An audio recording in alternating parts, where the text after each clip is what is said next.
بسم الله الرحمن الرحيم. بنتي جابت لي توابل حلوه قوي، فعايزه اوريها لكم وتجربوها، ومش اعلان.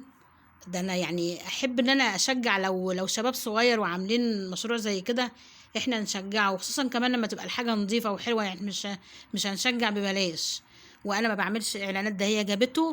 وبعدين انا عارفه ولادي زيي بالظبط كده، ما كانوش التوابل دي يجيبوها وينقوها ويجيبوها نظيفة وينقوها، وبعد كده يحمصوها ويطحنوها. وبعدين احنا اما بنجيب توابل ربع ولا كده مش بنعمله كله، يعني بنطحن حبة حبة عشان ايه ريحته بتروح. فانا عارفة ان احنا ما كانش انضف حاجة، عيالي ما بيجيبوهاش.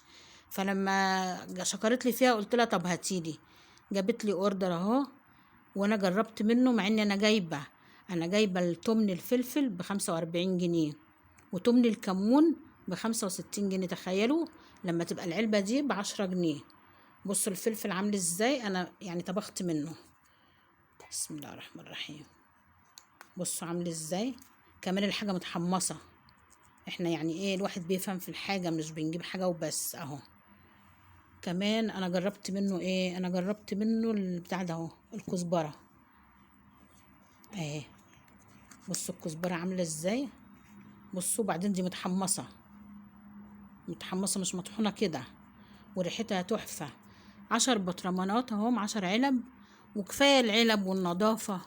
بصوا عاملين ازاي ال10 علب دول ب105. ال10 علب ب105. اسم الجروب جولدن فوز. اسم الجروب جولدن فود اهو، الاسم على العلبة اهو. بصوا عاملة ازاي، 10 علب. يعني هو مجموع التوابل دي كلها نص كيلو، كل علبة فيها 50 جرام. عندك بقى كركم وكاري وبصل بودر وتوم بودر وفلفل اسود وايه تاني، وشطة وبابريكا. يعني 10 علب، ده نص كيلو كله متشكل. انت لو هتروحي للعطارة تكسفي تقولوا له عايزة ب10 جنيه، ب10 جنيه اديكي قد ايه يعني في الغلا اللي احنا فيه ده.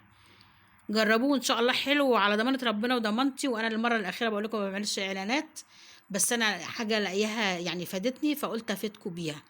كل سنة وانتم طيبين، هاتوا اوردر وجربوا ب105، وجربوه. كل سنة وانتم طيبين. اشوفكم على خير في فيديو جديد، والسلام عليكم ورحمة الله وبركاته.